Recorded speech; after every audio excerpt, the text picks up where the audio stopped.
I guess it's an uphill struggle. Well, I think it is. It is against this sort of side. A lot was made before the game about they're in different runs, some said a bad run, etc., etc. And to be honest, that was always something in the back of my mind because sides like this very rarely continue that kind of form. They're too good to have form like that, so it is going to change, and you don't want to be the ones that help change it for them. And unfortunately, we were in the early part of the game. Really poor first goal, way out of what we normally do.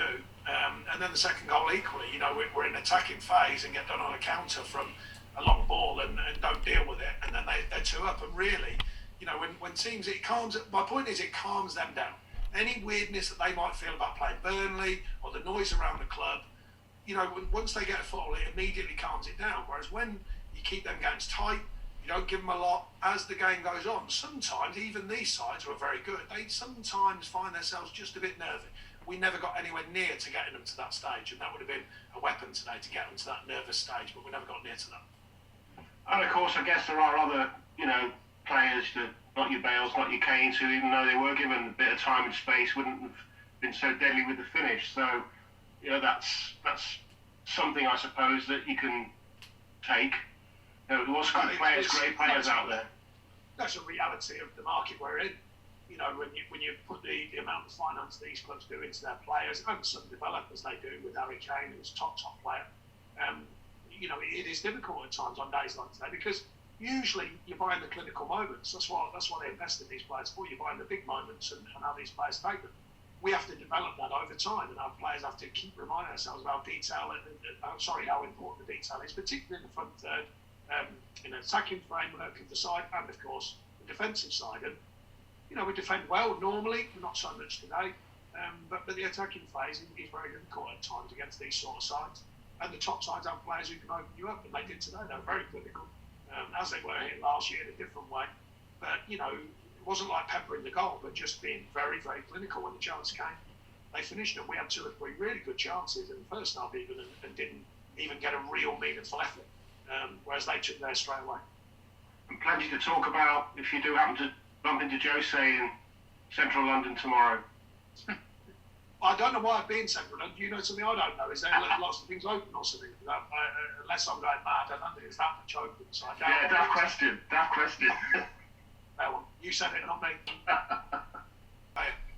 Is that just one of them games then where you have to kind of hold your hands up and credit the opposition, or do you feel there was more, obviously the early goal, but was it you felt there was more you could have done? Yeah, I mean, there's a balance to it, don't get me wrong, but the point is not always credited, but it's not taking away the fact you're playing a top side. As I suggested, their form is indifferent lately, but that doesn't mean they're still not a top side. You've got to turn up. We didn't in the early phase of the game. We actually used the ball quite well and got some really good attacking areas, but defensively on transition, they were sharp and took their chances, and really that kills your game plan. If you give a soft goal away like that so early, part of your game plan stops immediately because that calms them down. And we never really pushed them to the phase when it was awkward or uncomfortable because they got that one and then the second one very quickly. And at half time, really, against these sides, 3-0, you're looking for miracles then. The game's gone. It was more about second half being diligent to what we do and remind ourselves of what we do, which we more or less did. They still had a couple of chances. We created a couple of chances as well. I think, like I say, the balance is they're a top side who turned out to be today with their clinical finishing and their clinical edge. And we didn't keep them out enough to make them nervous and to make it awkward. The game, we didn't stay in the game enough for long enough to make that happen. Does that make the first goal even more frustrating, given that you did have a bright spell after you conceded? Well, of course. I mean, it's such a soft goal. By our standards, we very rarely get done by stuff like that in any part of the game, but we certainly did today in the early phase, and we didn't look alive to it.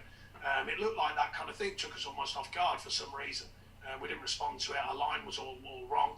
Our distances were all wrong. As on the third goal as well, our distances were wrong as a defensive unit. And it's tough. It's a tough afternoon when these sides get their noses in front. In that kind of form with the players that they've got at their disposal, is that one of the best, the most fluent attacking side you've come up against? Well, they're all good on their day. I mean, Man City, for me, top side at the minute. Liverpool, Arsenal, all these sides, they all have their moments. Leicester, of course, had big moments this season. No, look, any side can have that sort of play. We know these work on transition. and how good they are with them type of players. When you've got a focal point of Harry Kane, you're not going to go far wrong, by the way, because he's, for me, one of the top strikers, certainly. He is in the UK and certainly in Europe for me. One of the positives to see Chris Wood get some game time again. Yeah, I mean, we're having to be careful because of the 3-game week. I thought Matt Loughton was excellent, actually, today.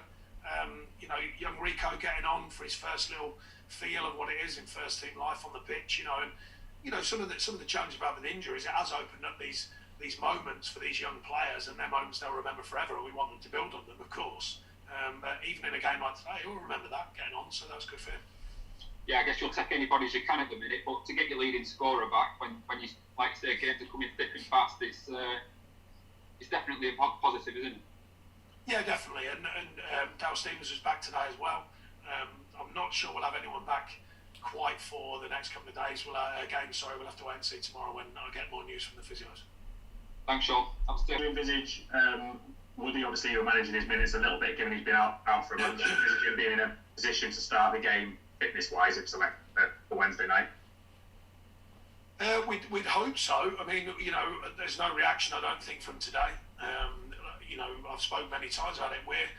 We're having to make decisions for some of the players because we're looking at the game schedule and the days they've missed through injury.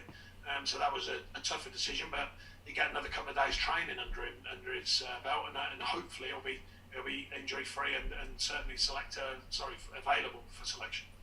Just on the game, how frustrating is it for you as a manager that you have a slow start and perhaps an uncharacteristically sort of slow start from the defence, giving you a seeking a reaction from that West Brom game?